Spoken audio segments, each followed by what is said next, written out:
Hello বন্ধুরা, আমার চ্যানেলে আপনাদেরকে স্বাগত জানাই। আজকে নিয়ে এসেছি আলুর পরোটা রেসিপি, তবে পুর ভরা ঝামেলা ছাড়াই আলুর পরোটা।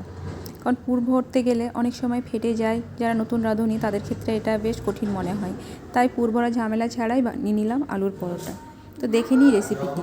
এখানে আমি আলু সেদ্ধ করে নিয়েছি, পেঁয়াজ কুচি, লঙ্কা কুচি, ধনেপাতা কুচি, জিরে গুঁড়ো, হলুদ গুঁড়ো আর পরিমাণ মতো লবণ নিয়ে নিয়েছি। এবার ওর মধ্যে আমি আটা দিয়ে খুব ভালোভাবে মসৃণ করে মেখে নেব। পেঁয়াজগুলো খুব মিহি করে কাটতে হবে, তা না হলে বেলার সময় ফেটে যাবে। এখানে আমি সবগুলো পরোটা বেলে নিয়েছি।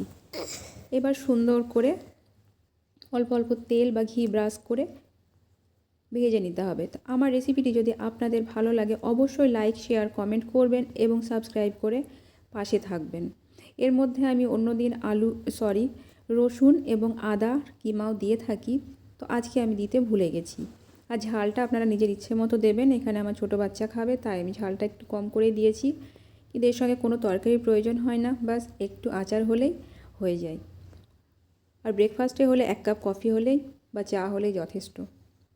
আমার রেসিপিটি কেমন লাগলো অবশ্যই কমেন্ট বক্সে জানাবেন। ধন্যবাদ।